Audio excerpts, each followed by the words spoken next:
তো বন্ধুরা, আজকে আবার আমার রান্না নিয়ে চলে এলাম গাংমোড়া মাছের ঝোল। এই মাছগুলো ভেজে রেখেছি। এবারে আলু আর বেগুন ভেজে নেব। আলুগুলো লাল লাল করে ভেজে নিয়েছি, এবার তুলে রেখে দেবো। এই বেগুনগুলো এবারে ভালো করে লাল লাল করে ভেজে নেব। এই ভাজাগুলোর মধ্যে কি নুন হলুদ দিয়ে ভেজেছি আমি। এই বেগুন ভাজাগুলো তুলে নেব, ভাজা হয়ে গিয়েছে। এবারে এর মধ্যে আবার কড়াইয়ের মধ্যে আবার সর্ষের তেল দিয়ে দেবো। পুরো রান্নাটা কিন্তু আমি সর্ষের তেল দিয়েই করছি। আমি জানি তোমরা সকলেই রান্না পারো। আমি কীভাবে রান্না করি সেটাই আমি তোমাদের সাথে শেয়ার করলাম। এই পেঁয়াজ কুচিগুলো লাল লাল করে ভেজে নেব। খুব বেশি নয়, একটু ব্রাউন মতো করে নেব।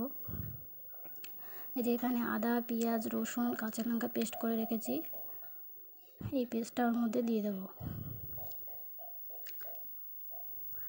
এই যে পেঁয়াজ আমার ব্রাউন করে ভাজা হয়ে গেছে, এবারে মশলাটা দিয়ে দেবো। মশলাটা দিয়ে ভালো করে কষিয়ে নেব। এর মধ্যে নুন, হলুদ, লঙ্কা গুঁড়ো এগুলো দিয়ে দিলাম। এগুলো দিয়ে আবার একটু নেড়ে চেড়ে ভালো করে কষিয়ে নেব।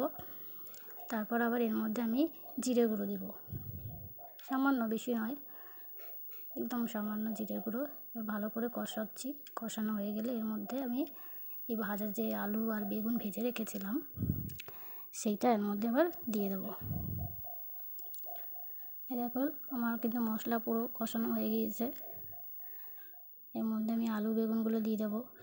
এটা দিয়ে বেশিক্ষণ না, যেহেতু মশলা কষানোই আছে আর আলু বেগুন ভেজেই রেখেছি, তাই একটুখানি নাড়াচাড়া করে যাতে মশলাটা ঢোকে এর মধ্যে। পুরো ভিডিওটা আমি দেখাতে পারছি না, ভিডিওটা অনেক বড় হয়ে যাবে বলে, তাই কেটে কেটে করছি।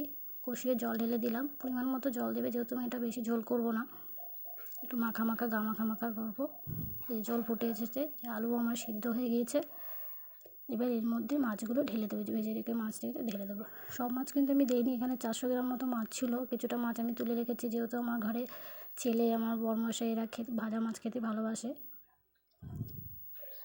এই যে একটু ফুটিয়ে নেব, গ্যাস বাড়িয়ে একটু ফুটিয়ে নেব। এই যে মাছগুলোর গায়ে সব ভালোভাবে ঝোল মশলা ঢুকে যায়। এই যে মাছ হয়ে গেছে, এবারের মধ্যে ধনেপাতা দিয়ে দিলাম। ধনেপাতা কিন্তু না দিলেই হবে না, শীতের মাছে ধনেপাতা মাস্ট দিতেই হবে। আর এই যে মাছ রান্না হয়ে গিয়েছে।